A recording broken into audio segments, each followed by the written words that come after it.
Good morning, you beautiful lions. I hope you are having a fantastic Thursday. I have our special guest, Miss Schroeder, with me. Miss Schroeder, how are you doing today? I'm doing so well. I'm so happy it's Thursday.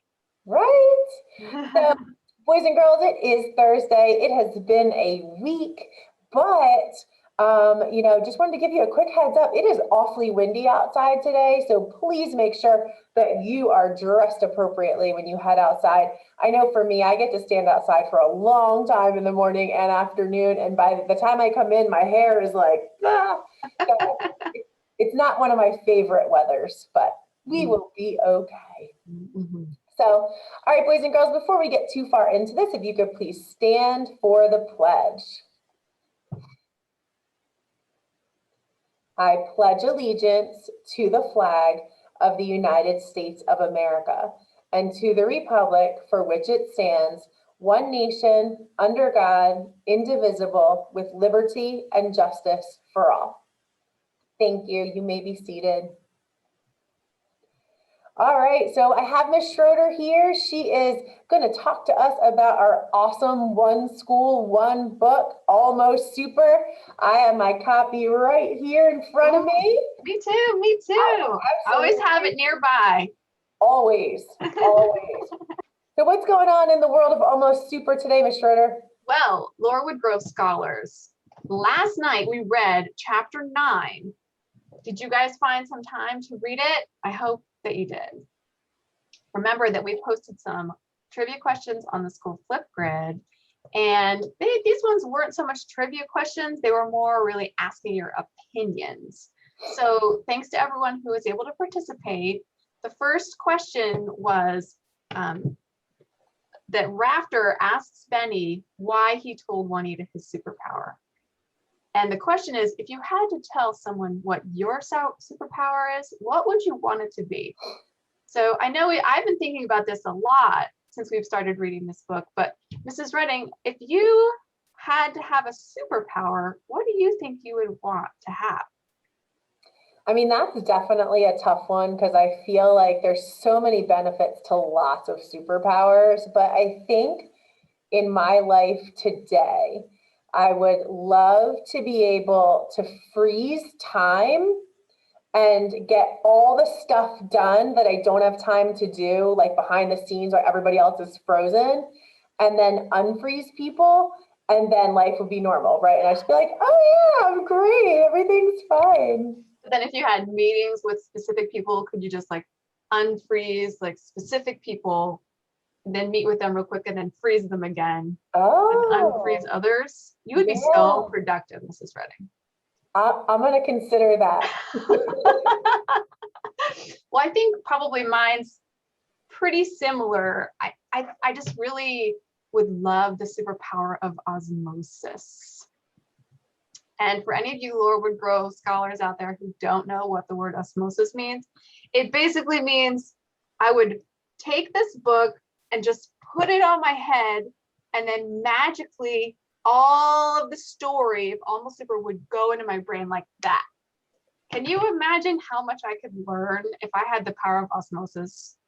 So I heard that if you sleep on it, right? I'm just kidding. I was about to try that, Mrs. Redding. I just think if I went into the library and I had the power of osmosis, I could just pick up book after book after book after book. Think of all the knowledge I could put in my brain so fast. You'd be super smart. Oof. Anyway, the second question says that Rafter, he's really kind of feeling like something is awry here. He doesn't want to stop until he proves what the Johnsons are up to. He really thinks they're up to something suspicious. So the question is, why do you think that Rafter wants his chance to save the day? And, Juanita and her family, she claimed that they were the superheroes, but that goes against everything Rafter's ever been taught. So what's going on here? I'm thinking Rafter probably feels like this is a mystery that needs solving. Well, and I can only imagine that if you're on different sides of that thought, that you're wondering, am I the good guy or am I the bad guy? Yeah. Right? I felt like there was a lot of that in the chapter I read too. Yeah, and I mean, ever since he found out about the Bailey family secret that his family's superheroes, like he's been dreaming about saving the day, but now he has this seemingly worthless power of striking matches on polyester, and he's struggling to know how he can save the day. So maybe he thinks if he solves this mystery, he'll be able to save the day. So we'll see. I can't wait to hear what happens in the next chapter. Tonight, we're reading chapter 10, which is called "This is Beautiful Prose, Mr. Snuggly Bear." The titles of all these chapters are so funny to me. The word prose is like a type of poetry. So I don't know who Mr. Snuggly Bear is, but we're going to read chapter 10 tonight and try to find out. Awesome. So there's 2 trivia questions for chapter 10. So as you're reading, see if you can find the answers to these trivia questions. Okay, the first one is, what does Mr. Johnson do with Rafter's math assignment? Remember, Mr. Johnson is Juanita's uncle, and he's Rafter's new math teacher, a supervillain math teacher. And the second question is, what does Juanita do for Rafter that makes him even more suspicious of her? So if you don't have the book yet, make sure to ask your teacher about getting a copy, because we have copies for every student and every teacher in the school.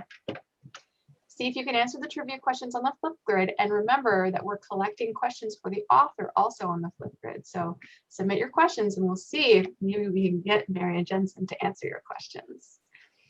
That's all the One School, One Book news for now. Happy reading, Lorewood Grove Scholars, and I'll see you tomorrow.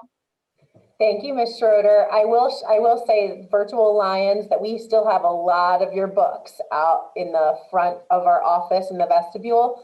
So if you are not in person, please make sure you come in and pick up those books. So we'd love to get them in your hands so you can keep up. You can always catch up with your reading. Absolutely. We also have the recorded videos on our YouTube channel. So you can always do it there as well if you don't have the book in hand. So, all right, boys and girls, well, happy Thursday. Let's have an amazing day. We're going to sign off with our student pledge. So Lions inspire others to roar because we are ready to learn, have opportunities to grow, accept everyone, and respect ourselves and others. Because here at Lorewood, we are roaring with pride and potential. Bye, guys. Have a great rest of your day. Bye, scholars.